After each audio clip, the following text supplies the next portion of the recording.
Serangan udara bertubi-tubi yang diluncurkan militer Israel mengenai sejumlah bangunan di wilayah jalur Gaza. Salah satunya adalah Rumah Sakit Indonesia yang berada di wilayah Gaza bagian utara. Dan semoga tidak ada korban di sini karena memang sudah 5 hari agresi ke wilayah jalur Gaza. 2 rudal dijatuhkan rumah sakit oleh pihak Israel. Ini reaksi Mercy soal Rumah Sakit RI di Palestina dihancurkan Israel. Sesuai dengan amanat konstitusi, dukungan Indonesia untuk mewujudkan kemerdekaan Palestina tidak akan pernah berhenti. Bagi Indonesia, selama kemerdekaan bangsa Palestina belum diserahkan kepada rakyat Palestina, maka selama itulah bangsa Indonesia akan berdiri menentang penjajahan Israel. Kekejaman Israel semakin menjadi-jadi. Dengan membabi buta, Israel menyerang Palestina. Rumah Sakit Indonesia yang berada di Gaza, Palestina hancur serang negara Yahudi itu. Dengan menghancurkan Rumah Sakit Indonesia, Israel dikecam. Kecaman ini disampaikan Organisasi Sosial Kemanusiaan Mercy, Medical Emergency Rescue Committee Indonesia. Ketua Presidium Mercy, Sarbini Abdul Murad, mengungkapkan serangan tersebut patut dikutuk. Alasannya, rumah sakit tersebut dibangun dari uang yang dikumpulkan oleh masyarakat Indonesia dari Sabang sampai Merauke. Sakit itu rusak dan Indonesia mengecam keras serangan Israel kemarin karena tidak saja rusak rumah sakit kita tetapi juga wilayah sekitar juga sama. Karena Indonesia tetap dan akan selalu di belakang bangsa Palestina dalam memperjuangkan kemerdekaan. Tidak ada kata mundur. Pembangunan rumah sakit tersebut, kata Sarbini, tidaklah mudah dan memakan waktu bertahun-tahun. المجمع الأكبر في قطاع غزة معظمها إصابات خطيرة، يعني إصابات تتنوع ما بين الأطفال والنساء والكبار والشيوخ وجميع الأعمار والفئات. Pemerintah Indonesia juga mendukung pembangunan berbagai rumah sakit. Dan kita juga memberikan latihan-latihan kapasitas peningkatan kapasitas bagi sumber daya Palestina.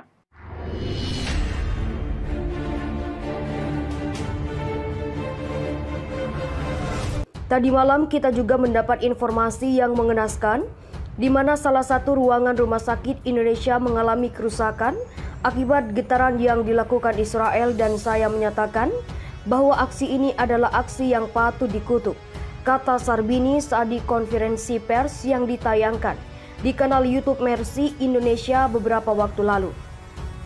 Rumah sakit tersebut, kata dia, telah menjadi simbol hubungan emosional dan bersejarah antara Indonesia dan Palestina.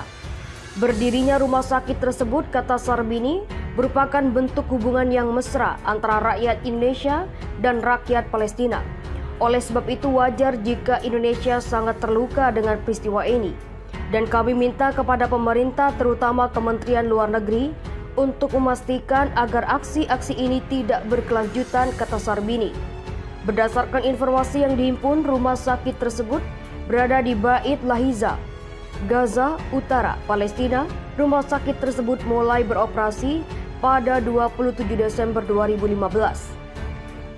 Serangan Israel ke Gaza pada Minggu 16 Mei adalah yang paling mematikan sejak pertikaian terkini antara Israel dan kelompok Palestina dimulai sepekan lalu. Menurut sejumlah pejabat Palestina, sebanyak 42 orang meninggal dunia dalam serangan udara Israel ke wilayah Gaza pada Minggu 16 Mei. Di antara korban terbaru, menurut pihak berwenang di Gaza terdapat 16 perempuan dan 10 anak-anak.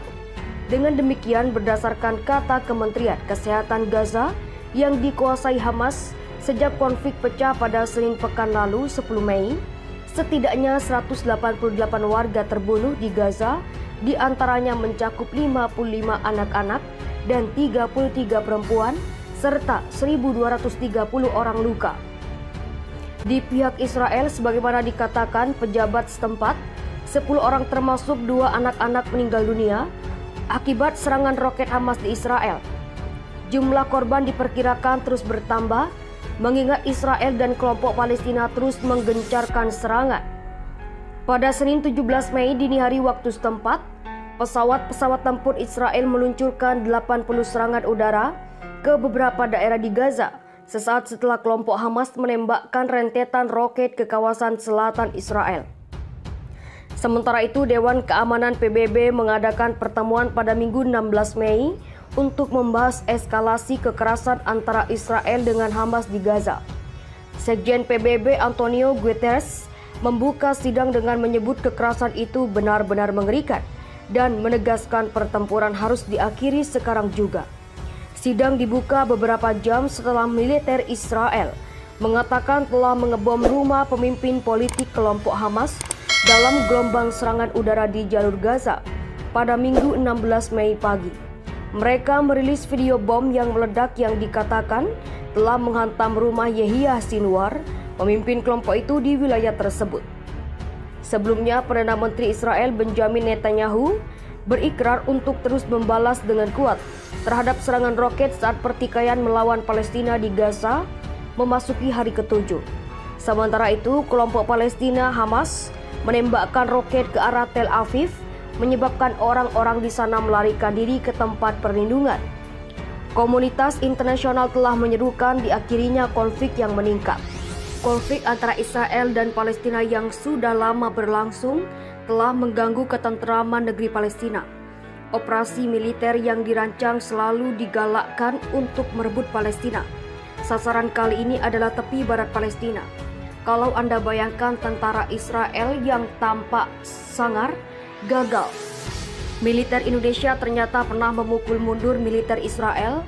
Anggota TNI dari Kopassus juga pernah menyelamatkan seorang bocah Palestina dari Israel. Seperti dilansir dari globalfirepower.com, kekuatan militer Indonesia saat ini berada di peringkat ke-16 dunia, sedangkan Israel menduduki peringkat ke-18, 2 tingkat di bawah prajurit TNI Indonesia. Peringkat ini diurutkan berdasarkan kekuatan militer potensial dengan menggunakan lebih dari 50 faktor individu untuk menentukan skor Power Index. Dalam hal ini, Power Index menyoroti kekuatan militer, keuangan, logistik, dan geografi negara. Dalam hal peringkat kekuatan militer dunia, Israel sendiri selama ini selalu kalah dari Indonesia. Ada beberapa faktor yang membuat kekuatan militer kita jauh lebih unggul dibandingkan Israel.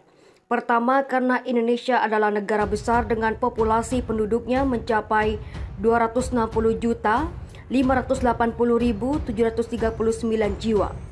Sedangkan Israel hanyalah negara kecil dengan jumlah penduduk sebanyak 8.299.706 jiwa. Negara dengan populasi besar akan mendapat keuntungan ketika berada dalam situasi genting, karena kekuatan militer negara tersebut akan bertambah seiring bermunculannya militer sukarelawan. Tentu saja ini membuat militer Israel tak akan mampu menandingi kekuatan Indonesia. Tidak hanya itu, Indonesia juga menang dalam jumlah personel militer yang mencapai 975.750, termasuk tentara aktif dan personel cadangan. Indonesia dengan luas wilayah daratan mencapai 1904.569 km persegi dan luas lautan 21.579 km persegi juga menjadi hal yang menguntungkan. Dengan wilayah yang sangat luas membuat pasukan musuh kesulitan meluncurkan serangan secara bersama-sama di semua titik perbatasan. Bayangkan perbedaannya dengan Israel yang luas daratannya hanya 20.770 km persegi tanpa wilayah laut. Tentunya menjadi lebih mudah dikepung bila terjadi peperangan. Namun negeri Zionis ini tetap menang dalam hal aset militer. Meskipun kekuatan Indonesia lebih unggul dibandingkan Israel, karena negara sekecil Israel saja memiliki 596 pesawat tempur, termasuk helikopter, 2.760 tank, dan 6 kapal selam.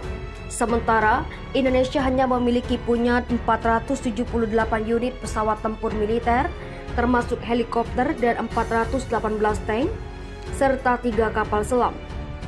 TNI pukul mundur pasukan Israel, tetapi kekuatan militer Indonesia juga bukan cuma embel-embel. Nama TNI pernah disorot dunia karena berhasil menggagalkan perang Israel dan Lebanon. Melansir kontan.co.id, prajurit TNI yang tergabung dalam kontingen Garuda atau United Nations Interim Force in Lebanon atau UNIFIL bahkan tidak perlu mengangkat senjata. Secara cerdik, prajurit TNI memukul mundur tank Merkava Israel yang menerobos perbatasan Lebanon saat latihan militer. Seorang prajurit TNI dengan tenangnya mengibarkan bendera PBB ketika tank Merkava mengarahkan moncongnya dan pasukan Lebanon berusaha menghalau perbatasan. Prajurit TNI itu juga dengan sengaja menggantungkan senjata di belakang, tanda peringatan perdamaian. Kopassus selamatkan bocah 15 tahun dari tentara Israel. Tidak hanya kali itu saja, pasukan Indonesia juga pernah secara heroik membebaskan bocah Lebanon usia 15 tahun yang ditahan tentara Zionis Israel. Kisah itu disampaikan dalam buku Kopassus untuk Indonesia, dilansir sosok.id. Saat itu personel UNIFIL dari Indonesia, Batalion atau Indobat, bernama Mayor Yuda Erlangga dari Kopassus yang tergabung dalam kontingen Garuda.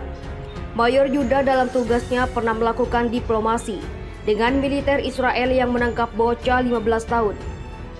Bocah yang masih di bawah umur itu ditangkap karena melempari batu di perbatasan Israel. Sebagai pasukan perdamaian, Mayor Yuda dan rekannya melakukan dialog selama 4 jam sampai tentara Israel setuju untuk membebaskan bocah iseng tersebut. Meski saat melakukan negosiasi, tentara Israel selalu menodongkan senjata, namun pasukan Garuda tak gentar. Mereka pun berhasil menyelamatkan anak tersebut tanpa pertumpahan darah.